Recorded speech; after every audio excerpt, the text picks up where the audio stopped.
With all its eyes, the animal world beholds the open. Only ours are as if inverted and set all around it like traps at the doors to freedom. What's outside we know only from the animal's countenance, for almost from the first we take a child and turn him around and force him to gaze backward and take in structure, not the open that lies so deep in an animal's face. Free from death, only we see death. The free animal has its demise perpetually behind it, and always before it God. And when it moves into eternity, the way brooks and running springs move. We, though, never, not for one day, do we have that pure space ahead of us into which flowers endlessly open. What we have is world, and always world, and never nowhere without negation. That pure, unguarded element one breathes and knows endlessly and never craves. As a child one gets lost there in the quiet, only to be jostled back.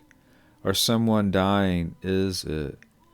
For close to death, one looks at death no longer, but instead stares out, perhaps with the wide gaze of animals. Lovers, although the other's always there, obstructing the view, are close to it, and marvel.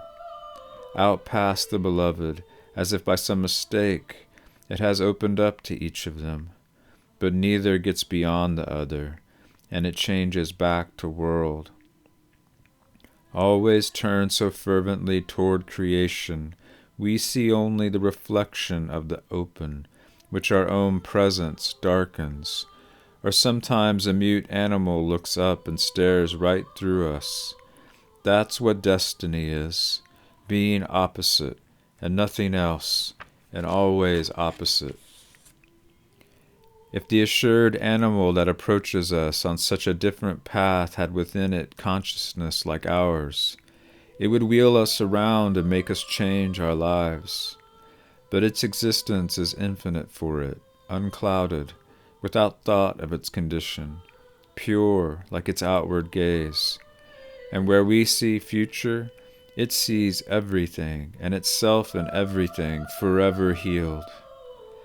And yet in that warm, watchful animal lives the weight and care of an enormous sadness.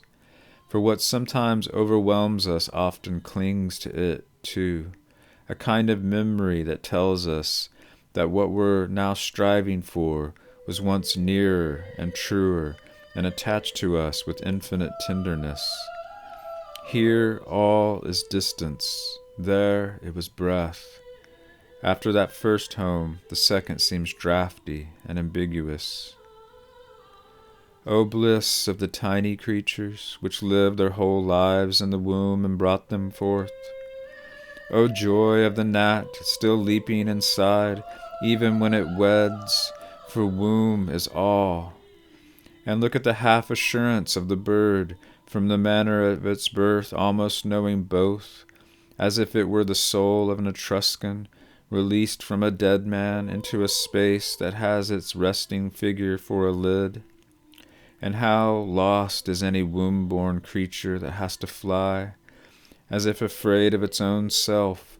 It zigzags through the air like a crack through a teacup, the way a bat's trace crazes the porcelain of evening. And we, spectators, always, everywhere, looking at, never out of, everything, it fills us to overflowing.